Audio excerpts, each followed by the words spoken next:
So do you remember a few years ago when Apple completely removed Fortnite and Epic Games from its App Store because they were violating the App Store rules and policies by making people leave the App Store to go and actually purchase whatever they wanted to purchase to avoid that Apple tax? Well, there was some huge news that Apple is being forced to allow these applications to now go away from the App Store and go away from in-app purchases so they don't have to pay that 30% Apple tax. And that's going to be the huge news this week when it comes to the Epic versus Apple battle. It's been going on for years and it looks like Epic is finally going to win. But we also got some other news with some iOS 18.5 updates, some new things happening to Stage Manager, iPhone 17 Air leaks, and a lot more. So let's get into this, starting with that Epic battle. No pun intended. So there's a lot of moving parts to this Epic versus Apple battle that's been going on in terms of when stuff is going to be taken into account, when we'll be able to have the effects taken into place as an end user and as a customer, but at the end of the day, this is what you need to know. So basically what happened a few years back is that Epic tried to surpass and go around Apple's App Store guidelines by making people leave the Fortnite application to buy whatever in-app purchases or in-game purchases like the skins and the weapons and things of that nature. And then they would go back to the application, so none of the revenue actually goes through Apple at that point, which again, at that time was violating the policies of the App Store. Any purchases that happen in the application on any app that's in the App Store needs to go through Apple so Apple can take their 27% cut. Now I'm not here to say what's right and wrong, I see both sides of the story, but leave some comments down below what you think. Is this a good thing because Apple seems to have a sort of monopoly on an App Store for anything that happens on an iOS device, especially here in the US, or do you think it's a bad thing because capitalism and Apple created this first and they shouldn't be faulted for creating something so valuable in the marketplace? But again, earlier this year and late last year, Apple was forced to allow third-party app stores to take into account or be allowed on iPhones and any either iOS and macOS device through some alt stores and things like that in the EU because of that EU court ruling. So this again was kind of the writing on the wall that this was probably going to happen here in the US, although to me I think it happened a little sooner than I thought it was going to happen. But Apple's being forced as of today to allow this to happen, where basically if an app wants to have an in-app purchase, you can actually bypass that in-app purchase by sending the customer over to the official website. So for instance, I saw a lot of applications do this early on, like especially content streamers like Netflix and Hulu. They basically passed on that Apple tax to the actual consumer by allowing people to know, like, hey, Hulu is normally $15 a month if you go directly through Hulu, or you can do it directly to the App Store and pay $20 a month because Apple's forcing our hand and making us charge more. But now people can just directly send people outside of the App Store, outside of the application, buy whatever subscription they need or whatever in-app purchase or online purchase, and then go directly back into that application. So let's see exactly how this ends up playing out and when Fortnite is actually going to come back to the App Store.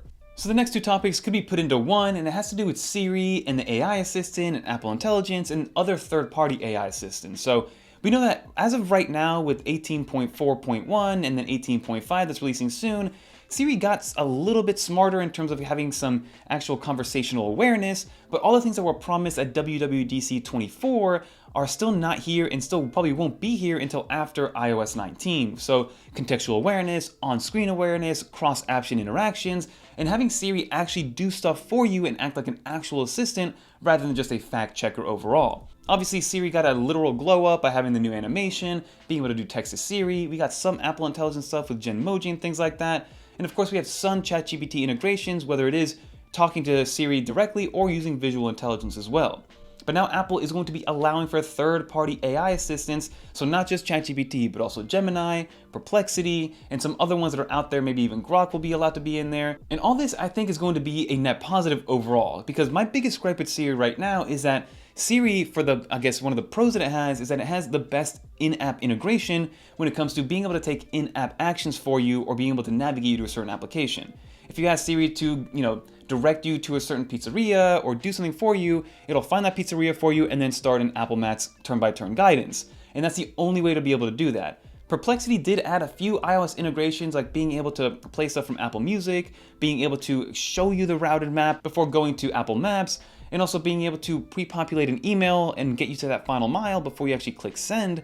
But again, Siri as of right now is the only one that can send iMessages for you, is the only one that can open third-party applications like Spotify, is the only one that can really get you all the way to the end by just using the voice assistant. It's just very unfortunate that the AI piece of it is still relatively terrible. And the LLM and the conversational awareness is still way behind the competition in terms of what Gemini can do, what ChatGPT can do, and all the other ones. For example, my action button is completely mapped to ChatGPT in the voice assistant because it's just way better to use that versus Siri.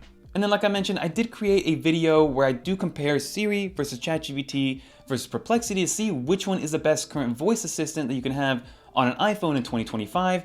As of right now, again, Siri is going to be the best one for in-app actions, but in my opinion, ChatGPT is way better as an actual helper, as an assistant in terms of being able to help you figure stuff out, some fact-based questions, some problem-solving questions. ChatGPT is just much better. So we'll leave that link down below if you guys want to check it out. And next up, I will be comparing Siri to Grok as well as Gemini because a lot of people have requested that one. So stay tuned for that one next week. And then it's actually shaping up for this iPhone 17 Air to be one of Apple's probably best sellers come the end of this year in September and October. So this is going to be the first time that Apple's going to have a completely different model that is still going to be in the lineup, and I think it's going to replace the iPhone 17 Plus. But there have been some other creators online that have gotten some dummy units, and this thing is ultra thin. I'm talking about 5.5 millimeters, probably the thickness of an iPad Pro, the M4 iPad Pro. It's going to be, let's see how bendable it's going to be over time and things like that. But you can see just purely by the button placement, how thick the buttons are or how thin they are, and also where that USB-C port is going to be, how thin this device is going to be. So I'm curious to know what battery life is going to be like. I'm curious to know how the camera is going to hold up. And I'm curious to know just from a rigidity standpoint, how well this is going to hold up over time. Where if you put it in your back pocket, is it going to warp a little bit? Is it going to bend a little bit? That remains yet to be seen. I will say that the M4 iPad Pro is still very sturdy. I put it in bags on its own and things like that. I thought the M4 iPad Pro would kind of bend or warp a little bit, but as of right now, it's still in pristine condition. And then finally, 18.5 should be coming to the public very soon, but in 18.5, in the Decoded episode that Jeff Benjamin made, we did find some things internally that could be coming to iOS 19. For example, being able to have photographic styles, not just in the photo version, but also bringing it over to video, adding this permanent LUTs over whatever you're creating, which I think would be a welcome addition. But one of the biggest ones that I think could be happening is Apple may be bringing over some sort of DeX-like experience to the iPhone. Because again, the 16 Pro and Pro Max and then the future 17 Pro and Pro Max, they have a fast enough USB-C port to be able to do this. You're able to power devices now directly from your iPhone.